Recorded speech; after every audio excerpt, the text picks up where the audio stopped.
Hi friends, welcome to Fragrance of My Life. இன்னைக்கு நம்ம கிச்சன்ல இருந்து உங்களுக்காக பாவக்காய் குழம்பு எப்படி செய்யறதுன்னு பார்ப்போம் வாங்க. ரெசிபிக்குள்ள போகிறதுக்கு முன்னாடி நம்ம சேனலை நீங்க சப்ஸ்கிரைப் பண்ணாம இருந்தீங்கன்னா சப்ஸ்கிரைப் பண்ணிடுங்க. அப்படியே பக்கத்துல இருக்க பெல் பட்டனை தட்டி அப்படியே ஆல்னு கொடுத்துட்டீங்கன்னா நான் போடுற வீடியோஸ் அப்டேட்ஸ் எல்லாமே நீங்க மிஸ் பண்ணாம பார்க்கலாம். உங்களுக்கு நம்ம சேனல்ல வர கண்டென்ட் பிடிச்சிருந்ததுன்னா மறக்காம சப்ஸ்கிரைப் பண்ணிடுங்க. இன்னைக்கு பாவக்காய் குழம்பு செய்யறதுக்கு 3 பாவக்காய் எடுத்திருக்கேன். பாவக்காயை இந்த மாதிரி கீறிட்டு உள்ள இருக்க விதையெல்லாம் எடுத்துடணும். எப்பவுமே பாவக்காய் நல்ல பச்சையாக இருக்க மாதிரி பார்த்து வாங்கணும். இது பார்த்தீங்கன்னா கொஞ்சம் சின்ன சைஸில் இருக்குது, அதனால் நம்ம இந்த மாதிரி கீறிட்டு எடுக்கணும். இல்லைனா பெரிய சைஸாக இருந்ததுன்னா உங்களுக்கு ஹோல் பெருசாக இருக்கும். அப்போ நம்ம வெறும் விதையை நம்ம கையால் தள்ளினாலே வெளியே வந்துடும். இந்த குழம்பு செய்கிறதுக்கு ஒரு மசாலா ரெடி பண்ணணும். அதுக்கு மிக்ஸி ஜாரில் ஒரு 2 வெங்காயம் எடுத்துக்கோங்க, ஒரு பெரிய தக்காளி. நம்ம புளி ஊற்ற போகிறோம் குழம்புல, அதனால் தக்காளி கொஞ்சம் கம்மியாகவே எடுத்துக்கோங்க. 5-6 பல்லு பூண்டு சேர்த்துக்கோங்க.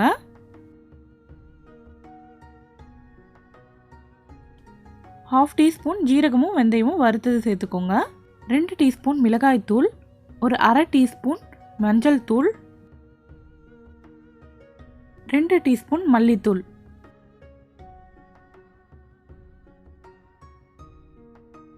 தேவையான அளவு உப்பு. இப்போ இது எல்லாத்தையுமே ஒரு பேஸ்ட் மாதிரி அரைச்சிக்கலாம். இப்போ நம்ம அரைச்ச விழுதை ஒரு பாவக்காய்க்குள்ளேயும் மேலேயும் தடவி வைக்கணும். பாவக்காய்க்கு தடவி மிச்சத்தை அப்படியே வச்சுக்கோங்க. மீதியை அப்படியே நம்ம டைரெக்டாக குழம்புல சேர்த்துக்கலாம். எல்லா பாவக்காயும் நல்லா ஸ்டஃப் பண்ணி முடிச்சாச்சு. பாவக்காய் பார்த்திங்கன்னா உடம்புக்கு ரொம்ப நல்லது. கசப்பாக இருக்கும், ஆனால் இந்த மாதிரி குழம்பு மாதிரி செஞ்சு சாப்பிட்டோன்னா அவ்வளோ கசப்பு தெரியாது. டயபெட்டிக்ஸ் பேஷண்ட்ஸ்க்கு இது ரொம்பவே நல்லது. சர்க்கரையோட அளவை ரத்தத்தில் கரெக்டாக வச்சுக்கிறதுக்கு இது ரொம்ப ஹெல்ப்ஃபுல்லாக இருக்கும். இப்போது குழம்பு செய்கிறதுக்கு ஒரு பாத்திரத்தில் 2 டேபிள் ஸ்பூன் எண்ணெய் விட்டுக்கோங்க. எண்ணெய் காஞ்சதும் கடுகு, 1/4 டீஸ்பூன் வெந்தயம், 2 சிட்டிகை பெருங்காயத்தூள், ஒரு கொத்து கருவேப்பிலை போட்டு தாளிச்சிட்டு நம்ம ஸ்டஃப் பண்ணி வச்சுருக்க பாவக்காயை இதில் சேர்த்துக்கலாம். இப்போ இந்த எண்ணெயிலேயே இந்த பாவக்காயை ஒரு 4 to 5 நிமிஷம் போல் வதக்கிக்கலாம்.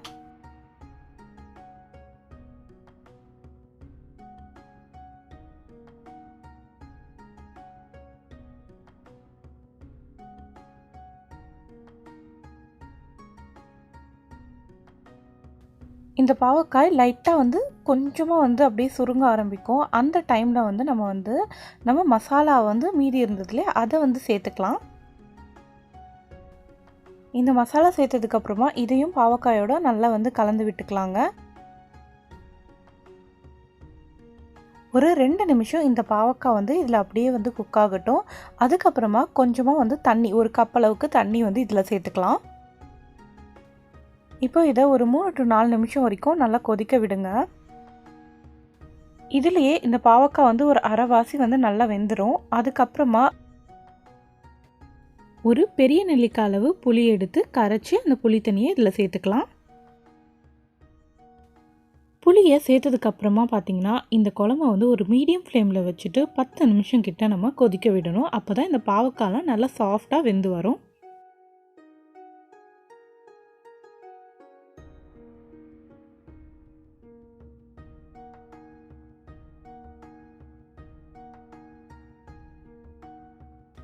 ஒரு 10 நிமிஷத்துக்கு அப்புறம் பார்த்திங்கன்னா இந்த குழம்பு பார்த்திங்கன்னா கொஞ்சம் நல்லா சுண்டிடுச்சு. பாவக்காயும் ஒரு 80% அளவுக்கு வெந்துருச்சு. இப்போ நம்ம ஒரு 2 பத தேங்காயை விழுதாட்டம் அரைச்சி, ஒரு 1/2 கப்பு தேங்காய் விழுது இருக்கும், அந்த விழுதை இதில் சேர்த்துக்கலாம். தேங்காய் விழுதை சேர்த்ததுக்கப்புறமா இதை எல்லாத்தையும் நல்லா கலந்து விட்டுக்கணும். இந்த குழம்போட நல்லா மிக்ஸ் பண்ணி விட்டுக்கோங்க. அதுக்கப்புறமா இந்த குழம்புக்கு தேவையான அளவு தண்ணி ஊற்றிக்கோங்க. அதோட கொஞ்சம் அதிகமாகவே விடுங்க. ஏன்னா திருப்பியும் இந்த குழம்பை நம்ம சுண்ட வைக்க போகிறோம். இந்த பாவக்காய் நல்லா சாஃப்டாக வேகணும். அது வரைக்கும் நம்ம நல்லா கொதிக்க விடணும். ஒரு 5 நிமிஷத்துக்கு அப்புறமா பாவக்காயை எடுத்து நசுக்கி பாருங்கள். பாவக்காய் நல்லா வெந்துருச்சுன்னா ஸ்டவ் ஆஃப் பண்ணிடலாங்க. குழம்போட திக்னஸ் உங்களுக்கு எப்படி வேணுமோ அப்படி வச்சுக்கலாம். இங்கே பாருங்கள், எண்ணெய்லாம் சைடில் விட்டு சூப்பராக பாவக்காய் குழம்பு ரெடி ஆகிடுச்சு. இது வந்து சைவ மீன் குழம்பு அப்படின்னே சொல்லலாம். அந்த மாதிரி இருக்கும். இந்த பாவக்காய் பீசஸும் வந்து கொஞ்சம் கசக்கும். ஆனால் வந்து மீன் மாதிரியே வந்து உங்களுக்கு மீன் குழம்புல மீன் எப்படி இருக்கும் அந்த மாதிரியே இருக்கும். இந்த மாதிரி குழம்புல வந்து பாவக்காய் போட்டு நீங்கள் சாப்பிடும்போது அந்த பாவக்காயோட கசப்பு தன்மையும் நல்லா குறைஞ்சிருக்கும். உங்கள் வீட்லேயும் வந்து செஞ்சு கொடுத்து பாருங்கள். குட்டீஸ்லாம் கூட வந்து சாப்பிட ஆரம்பிச்சிடுவாங்க. இந்த ரெசிபி உங்களுக்கு பிடிச்சிருந்தனா லைக் பண்ணுங்கள். செஞ்சு பார்த்துட்டு எப்படி இருக்குன்னு கமெண்ட்ஸில் சொல்லுங்கள். உங்கள் ஃப்ரெண்ட்ஸ் கூடலாம் ஷேர் பண்ணிடுங்க. தேங்க்யூ.